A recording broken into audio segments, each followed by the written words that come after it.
કયા રાજ્યોમાં આકાશમાંથી મોત વરસી રહ્યું છે તેની આપણે વાત કરીશું। આ ઉપરાંત આપણે વાત કરીશું કે જ્યારે માં રેવાના નીર છલકાઈ રહ્યા છે ત્યારે ક્યાં ખુશી છે અને ક્યાં એવા દ્રશ્યો સામે આવી રહ્યા છે કે જળાશયો ખાલીખમ છે અને પરિણામે ખેડૂત ચિંતામાં મુકાયેલો છે, વરસાદની ઘટ છે। અને ત્યારબાદ આપણે વાત કરીશું રાજ્યમાં ભૂતિયા શિક્ષકોની ભરમારની। પરંતુ શરૂઆત કરીએ આકાશમાંથી વરસતા મોતની। અલગ અલગ 6 તસવીરો સૌથી પહેલા આપને બતાવી છે એ પહાડી રાજ્યોની કે જ્યાં સંકટ આફત બનીને મેઘરાજા વરસી રહ્યા છે। આ પહાડી રાજ્યોમાં પ્રલય છે।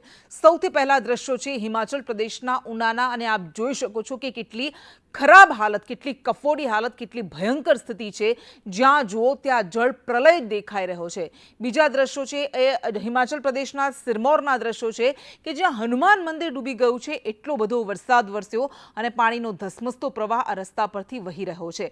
ત્રીજા દ્રશ્યો હિમાચલ પ્રદેશના ધર્મશાળાના દ્રશ્યો છે, ત્યાં પણ કંઈક આવી સ્થિતિ જોવા મળી રહી છે। ડરાવનારા આ દ્રશ્યો છે અને સુંદર પર્વતીય રાજ્યોની આખી તસવીર આ વરસાદે બદલી નાખી છે। ચોથા દ્રશ્યો હિમાચલ પ્રદેશના ચંબાના છે, ત્યાં પણ આવો ડરાવતો ધસમસતો પાણીનો પ્રવાહ વરસી રહ્યો છે અને નદીઓએ રૌદ્ર સ્વરૂપ ધારણ કરી રહ્યું છે અને આ જ નદીઓ, ખળખળ વહેતી નદીઓ જે મનને શાતા આપતી હોય છે એ અત્યારે ડરાવી રહી છે। ચોથા દ્રશ્ય એ દેવભૂમિ ઉત્તરાખંડના છે, કેદારનાથના દ્રશ્યો છે। કેદારનાથ એ પવિત્ર યાત્રાધામ છે, પરંતુ અત્યારે ભૂસ્ખલનને કારણે ઉત્તરાખંડના કેદારનાથની સ્થિતિ ખરાબ છે। ઉત્તરાખંડના બદ્રીનાથમાં આવું જ એક અન્ય યાત્રાધામ, ત્યાં પણ કંઈક આવી સ્થિતિ છે, કારણ કે દરકતા પહાડો, ધસતા પહાડો અને તેની નીચે દટાતી જિંદગીઓ એ કંઈક ડરામણી તસવીરો રજૂ કરી રહી છે। આ 6 દ્રશ્યો બતાવી રહ્યા છે કે કેવી રીતે પહાડી રાજ્યોમાં પ્રલય છે અને હજુ પણ જ્યારે ભારે વરસાદની આગાહી કરવામાં આવી છે ત્યારે આ રાજ્યોની સ્થિતિ હજુ પણ ભયંકર બની શકે એમ છે।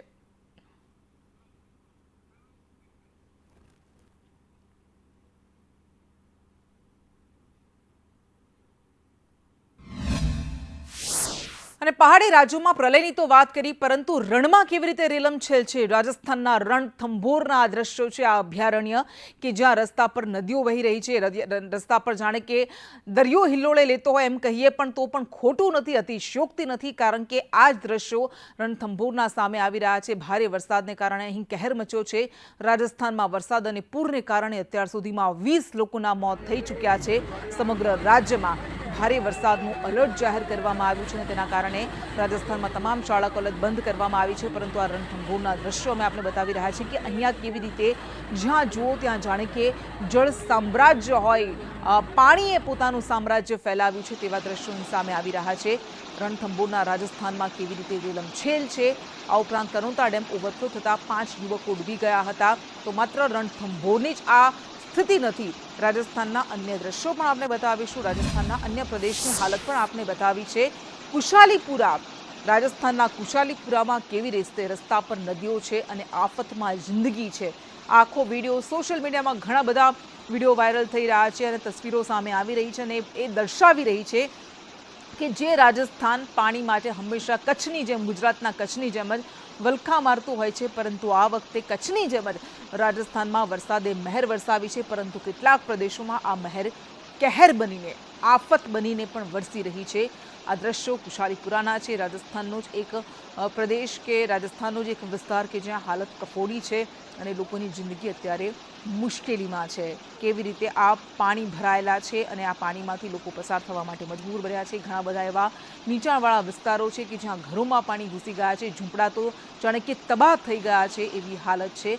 અને આકાશમાંથી આ મોત બનીને વરસતો મેઘ એ રાજસ્થાનમાં પણ અનેક જિંદગીઓને પોતાની સાથે લઈ રહ્યો છે। ફાટતા વાદળો અને તણાતી જિંદગીની સ્થિતિ કંઈક રાજસ્થાનમાં પણ સામે આવી રહી છે અને કુદરત જ્યારે કોપાયમાન બને ત્યારે માનવી કેટલો લાચાર બની જાય એ આ દ્રશ્યો બતાવે છે।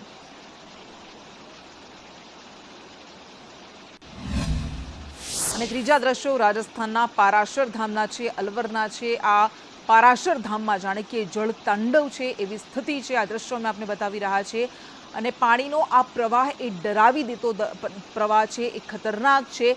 આ એટલો શક્તિશાળી પ્રવાહ છે કે જો જ્યાં વચ્ચે જે પણ આવ્યું એને તાણીને લઈ જઈ શકે તેટલી શક્તિ એનામાં છે, તેટલી ક્ષમતા એની અંદર છે। રાજસ્થાનના આ દ્રશ્યો બતાવી રહ્યા છે કે કેવી રીતે રણમાં અત્યારે સંકટ છે। ભરતપુરમાં પણ માણગંગા નદીમાં ડૂબવાને કારણે 7 યુવકોના મોત થયા છે, તો ફાગીમાં માશી નદીમાં મોટરસાઇકલ તણાતા પણ 2 લોકોના મોત થયા છે। એટલે રાજસ્થાનમાં અલગ અલગ જગ્યાએથી આ તસવીરો સામે આવી રહી છે। પિંક સિટી ગણાતા જયપુરના સામુદ હનુમાન મંદિરના પગથિયા પર પણ જળપ્રવાહ અત્યારે આવી પહોંચ્યો છે અને મંદિરના પગથિયા પર ધોધ વહી રહ્યો હોય તેવી સ્થિતિ કંઈક સર્જાય છે। એટલે અનેક સ્થળો પર રેસ્ક્યુ માટે એનડીઆરએફની મદદ લેવી પડી રહી છે।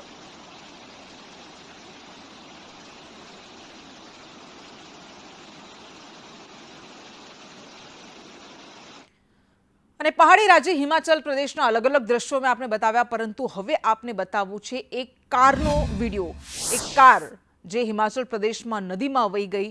આ લોકો જેઓ હિમાચલ પ્રદેશથી પંજાબ જઈ રહ્યા હતા અને ત્યારે એક કાર નદીમાં વહી જતા તેમાં સવાર 11 લોકોના મોત થયા છે। નાળું પાર કરતી વખતે પાણીના ભારે ધસમસતા પ્રવાહમાં આ કાર વહી ગઈ હતી અને બીજા દ્રશ્યોમાં જમણી બાજુના દ્રશ્યોમાં તમે જોઈ શકો છો કે કેવી રીતે વચ્ચોવચ્ચ એ સફેદ કલરની કાર એ ફસાયેલી છે। આમાં 11 લોકો સવાર હતા। 5 મહિલાઓ સહિત 11 લોકોના મૃતદેહ મળી આવ્યા છે। હિમાચલ પ્રદેશના ઉનામાં ભારે વરસાદે તબાહી મચાવી છે અને જેસીબીની મદદથી ફસાયેલા લોકોનું અત્યારે રેસ્ક્યુ કરવાની ફરજ પડી છે।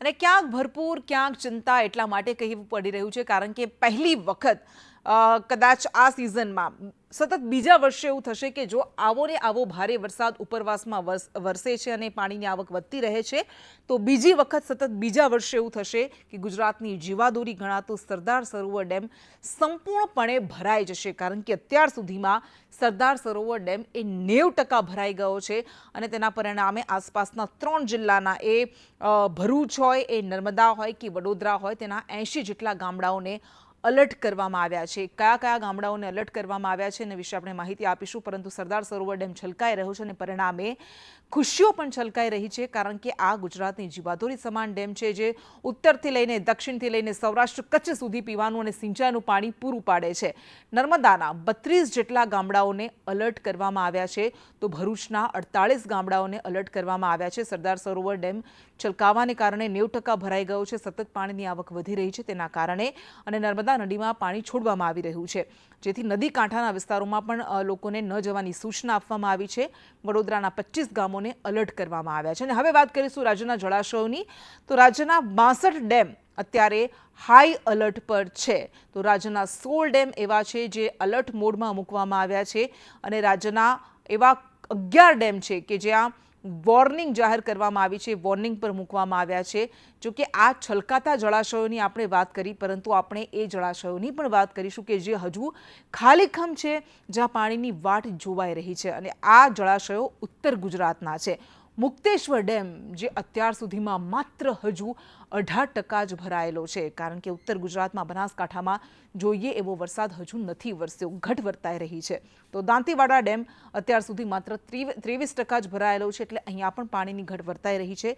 જ્યારે સીપુ ડેમ ઉત્તર ગુજરાતની જીવાદોરી ગણાતો આ ડેમ છે જે માત્ર ને માત્ર 11% જ ભરાયેલો છે એટલે ઉત્તર ગુજરાતના આ જળાશયો ખાલીખમ છે।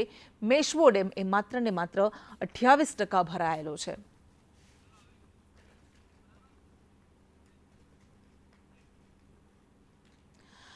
અને આપણે વાત કરી કે એક તરફ સરદાર સરોવર ડેમ છલકાઈ રહ્યો છે, ભરાઈ ગયો છે 90%, તો બીજી બાજુ ઉત્તર ગુજરાતના જળાશયો અત્યારે ખાલીખમ છે અને પરિણામે જ ઉત્તર ગુજરાતમાં પાણી આપવામાં આવે સરદાર સરોવર ડેમમાંથી એવી માંગ ઉઠી છે।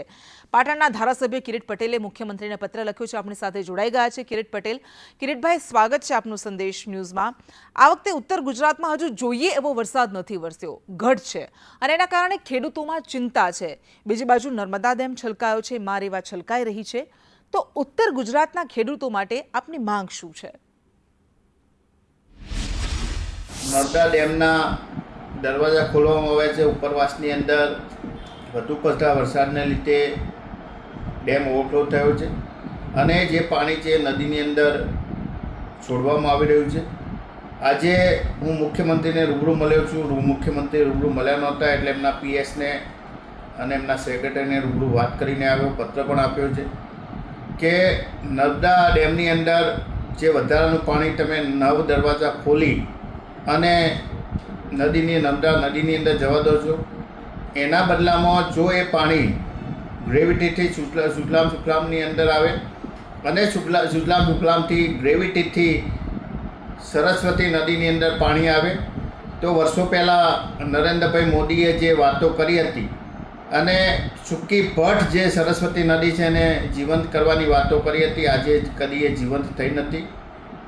જ્યારે મેં રજૂઆત કરી છે, સરકારે સરસ્વતી નદીની અંદર પાણી છોડ્યું છે, એનો પણ હું આભાર માનું છું. પરંતુ ચાલુ સાલે પણ ઓછા વરસાદના લીધે જો આ પાણી છોડવામાં આવે તો ઉત્તર ગુજરાતના ખેડૂતોને ફાયદો થાય. ઉત્તર ગુજરાતની અંદર દિવસે દિવસે જે રીતે પાણીનું સ્તર નીચે જતું જાય છે, બોરવેલ બનતા જાય છે અને એના લીધે ખેડૂતોને શુદ્ધ પાણી મળતું નથી અને પાણી એ મોંઘું બને છે, મોંઘા વીજ બિલ આવે છે.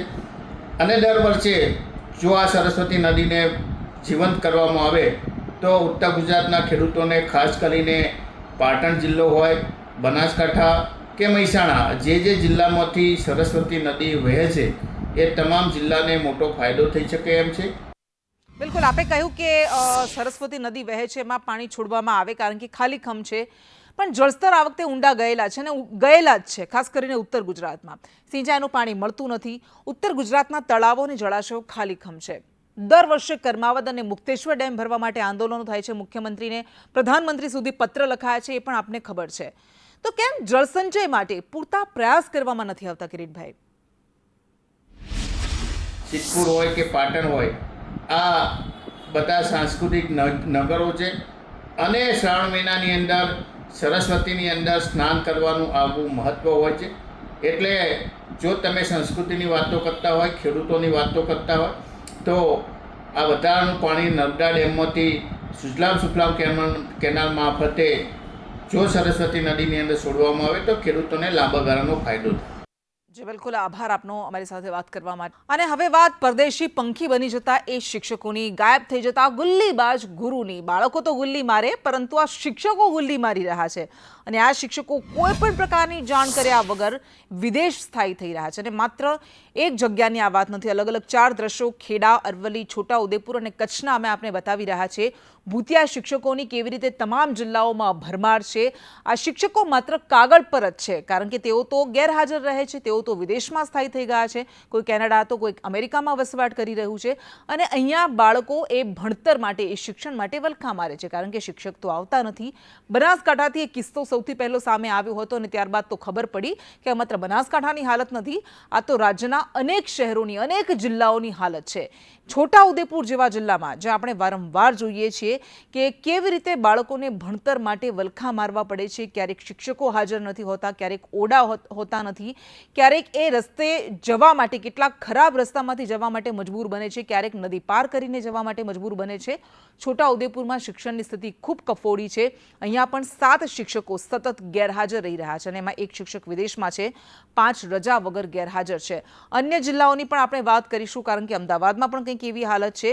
એટલે અલગ અલગ જિલ્લાઓમાં, આખા ગુજરાતમાં શિક્ષણ વિભાગની કેવી રીતે લાલિયાવાડી સામે આવી રહી છે, આવા કિસ્સાઓ સામે આવી રહ્યા છે, એ આપણે બતાવી રહ્યા છે. તો અમદાવાદમાં પણ એવું છે કે 11 શિક્ષકો અત્યારે ગેરહાજર છે. ખેડામાં પણ કંઈક આવી સ્થિતિ સામે આવી રહી છે. બનાસકાંઠામાં પણ સામે આવ્યું કે વાવમાં પણ એક શિક્ષક કે જે વિદેશમાં સ્થાયી થઈ ગયું છે. આ ઉપરાંત કપડવંજમાં, નડિયાદમાં પણ કંઈક આવું સામે આવી રહ્યું છે કે શિક્ષકો ભૂતિયા બની ગયા છે, તેઓ ભણાવવા માટે આવતા નથી. એટલે આ ઉઠા ભણાવતા શિક્ષકોની સ્થિતિ બધી જ જગ્યાએ જોવા મળી રહી છે. પ્રાથમિક શિક્ષણ વિભાગ દ્વારા તેને લઈને માહિતી માંગવામાં આવી છે અને શિક્ષણ મંત્રી દ્વારા એવું કહેવામાં આવ્યું છે કે અમે પગલાં લઈશું.